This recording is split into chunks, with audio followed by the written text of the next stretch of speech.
А нас не слышно, да? Слышно, слышно. Ну, здесь мы Лилия Габдрахикова и Ляля Муртазина. Ну, вот. Все поняли. Ну, тогда начинаем. В программе нашего мероприятия заявлено выступление, связанное с личностью Исмаила Гаспринского на страницах газеты «Вакыт». Для нас этот доклад подготовила Ляля Раисовна Муртазина, ведущий научный сотрудник Центра истории и теории национального образования имени Файзханова, Института истории имени Акмарджани, кандидат педагогических наук. Ляля Раисовна, сізге сөз беріңіз. Рахмет. Исәнмесез, кадерле, хөрмәтле милләттәшләр. Хәерле көн барыгызга да. Вашему вниманию хочу представить сообщение, которое посвящено освещению деятельности и вообще личности Исмаила Гаспринского на страницах газеты «Вакыт». Это татарская газета, она издавалась в городе Оренбурге в 1906-1918 годах. Вообще казанские татары, так же как и все тюрко-мусульманские народы, видели в Гаспринском духовного учителя и наставника, отца нации, педагога, чья жизнь и деятельность направлены на просвещение народа. В передовых татарских семьях, как уже говорилось, выписывали газету «Терджиман». Это было очень актуально, в первую очередь, в то время, когда еще не было татарских газет. В конце XIX века многие татарские семьи выписывали эту газету. Газета «Терджиман» служила единственным, может быть, даже средством общения с тюрко-мусульманским миром для татар. С началом издания татарских газет с 5 года татарские газеты сами уже начали обращаться к вопросам, касающимся истории, быта, жизни, проблем тюрко-татарского мира, в том числе крымских татар. Во всех этих газетах периодически появлялись статьи, материалы о Гаспринском. Количество вот этих статей в 1914 году увеличилось, потому что это год, как мы знаем, уже смерти Исмаила Гаспринского, великого учителя всех тюркских народов. До этого в августовском номере газеты «Вакыт» появилась статья «Кайгылы хабар», печальная новость, где сообщается о болезни Исмаила Гаспринского. И газета знакомит читателей с некоторыми подробностями истории болезни педагога, о том, что он заболел бронхитом, и ввиду отсутствия на тот момент хороших докторов в Симферополе, многие из них находились на военной службе, он, самый первый и великий учитель нации, один из величайших служителей тюрко-татарского мира, не может получить соответствующее лечение. И в результате болезнь с каждым днем все больше прогрессирует. Газета выражает скорбь по поводу этого печального события и выражает надежду на скорейшее выздоровление Гаспринского. Однако надежды многочисленных читателей не были оправданы. 11 сентября не стало Исмаила Гаспринского. Его кончину татарской интеллигенции воспринял как большую утрату для всего народа.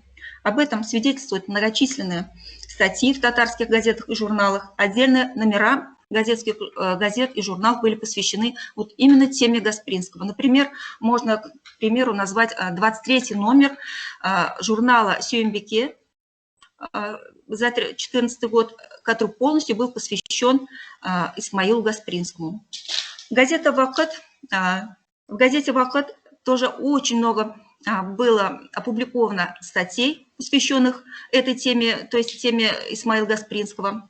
Вот, например, после смерти первая статья, первый номер газеты за 13 сентября полностью был посвящен Исмаилу Гаспринскому. На первой странице было опубликовано фото педагога и известие о его смерти. А вторая страница полностью содержала статьи о нем.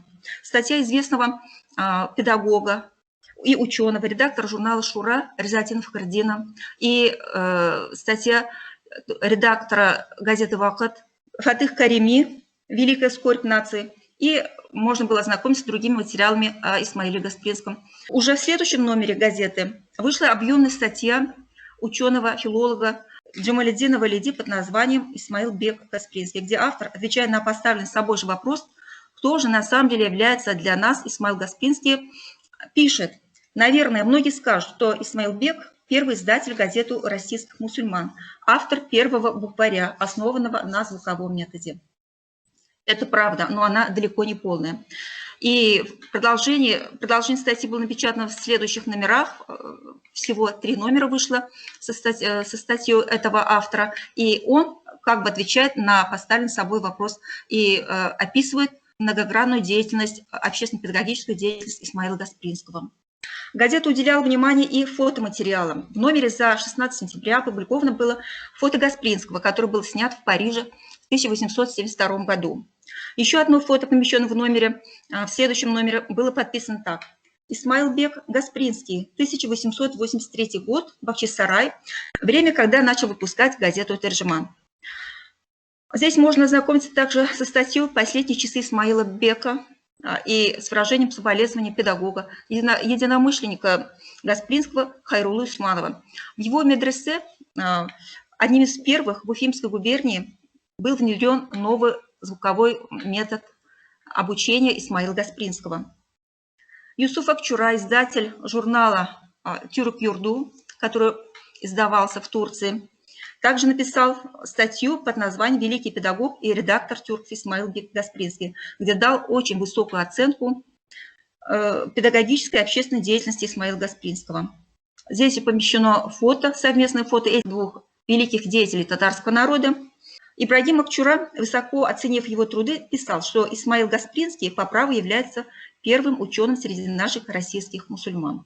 Шакир Мухамедиар в статье «Национальная промышленность» Гаспринского называет великим учителем, который в любых сферах деятельности наставляет прежде всего учитывать интересы нации. То есть для татар было важно, что Исмаил Гаспринский является их учителем, наставником, автором первых учебников, основанных на звуковом методе. Прежде всего, он является символом нации. Как известно, Исмаил Гаспринский является одним из первых педагогов, который выдвинул необходимость обучения женского населения. Поэтому на страницах газет, татарских газет, в особенности газеты «Вакыт», появилось очень много статей, написанных от имени татарских женщин. Это были в основном учительницы татарских школ и ученицы. В одной из статей есть статья, написана ученицами школы для девочек Багустан-хан в Оренбурге. И они вот пишут: «Весть о кончине основателя и духовного отца нашей современной культуры и образования Исмаила Бека Гаспринского огорчила нас до такой степени, что такого чувства мы до этого никогда еще не испытывали. Израненные наши души скорбят о нем, мы желаем его семье терпения». В газете много публикаций, выражающих соболезнования по поводу его кончины родным, близким и всему народу. Телеграммы, некрологи из разных уголков публиковались вплоть до конца этого года. То есть вот человек умер 11 сентября, а вот телеграммы соболезнования, они публиковались до последних дней декабря. Вот этот пример показывает, настолько был дорог этот человек татарской душе, татарскому народу. В этом отношении вот примечательна еще статья под названием «Аулда Калган Кыйммәтле Хатирә». Дорогое воспоминание, оставшееся в деревне. Жители деревни Верхняя Черекулева, Бердского уезда Уфимской губернии Мансурзяна Зайнашева. Он приводит воспоминания своей юности, когда отец во время русско-японской войны начал выписывать газету «Тержеман». И они вскоре начали читать эту газету всей семьей. И автор пишет, что однажды отец так вот загорелся идеями Исмаила Гаспринского, что захотел увидеть его. И написал ему письмо: «Отправьте, пожалуйста, мне свои фото». И ответное письмо от Исмаила Гаспринского пришло, и в этом письме было и фото, подписанное рукой самого Исмаила Гаспринского. Он писал: «Ишете күрегез, туганнарым, күреләчәк бер шәй юктыр. Диккәт илә карасаңыз, хасыр вә нуксаным чуктыр. Doğмышым бән Аужикайда 1851-дә, мәканым Бакчасарайда, мазарым кем беленер дә. Исмәгыйль». «Услышьте, мои родные, если смотреть внимательно, нет ничего необычного, недостатков у меня много. Родился в Аджикое в 1851 году, нахожусь в Бахчисарае, где будет моя могила, неизвестно. Исмаил». Автор статьи пишет, что эти слова, написанные самим Гаспринским, и его фотографии настолько дороги для его семьи, что они хранят их как самые ценные воспоминания о самом дорогом родном человеке. Еще одна тематика, кстати, связана с проблемой увековечения памяти Исмаила Гаспринского. Татарские интеллектуалы на страницах газеты и журнала выступали с предложениями увековечить имя Гаспринского. Неизвестный автор газеты «Вакыт» в номере за 30 сентября пишет: Нет необходимости доказывать, что нужно увековечить память самого великого учителя, основателя национальной жизни нашего народа. Это само собой, разумеется. Речь должна вестись только о том, как реализовать и эту идею. И в татарской прессе на этот вопрос поднимался, активно обсуждался.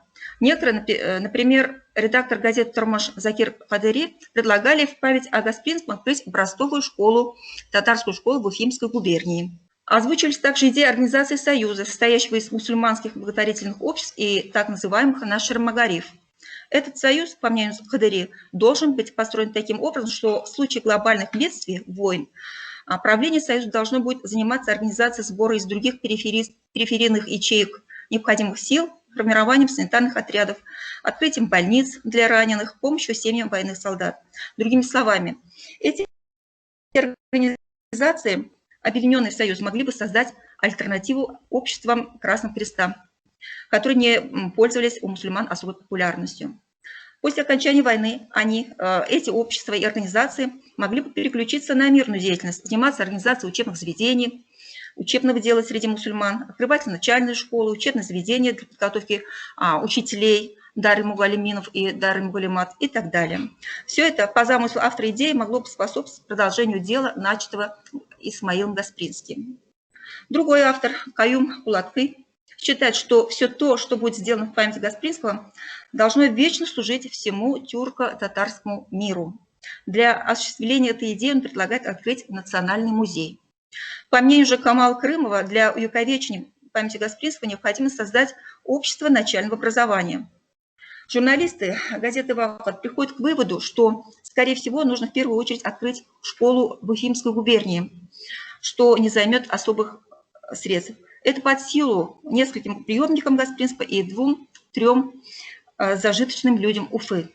Эта школа в будущем может служить отличным примером для всех российских мусульман. Но, несмотря на это, одна единственная школа никак не может стать, конечно же, памятью Гаспринскому от всех мусульман огромной страны.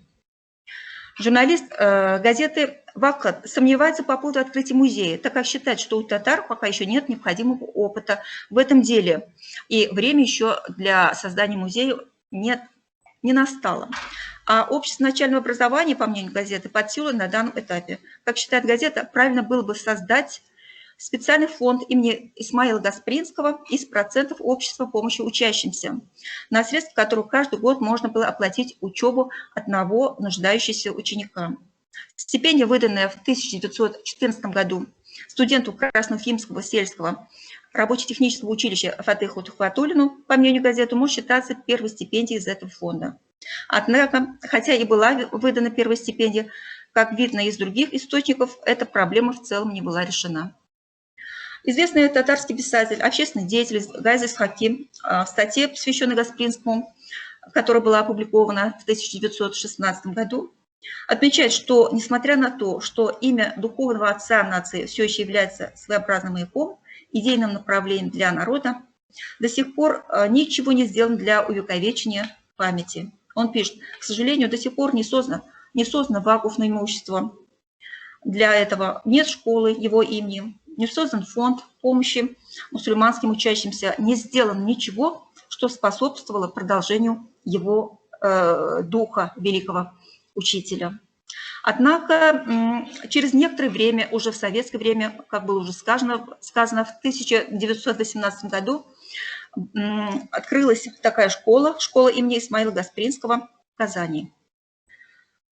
Таким образом, материалы газеты «Вахат» за 1914 год показывают, что насколько значимой фигурой конца XIX – начала XX века в тюрко-татарском мире был Исмаил Гаспринский.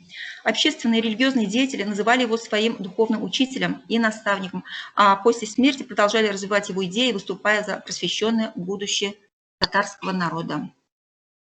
Бигзур Ахмед, Ихтибар Разыщен. Чурсав, у нас интересное выступление.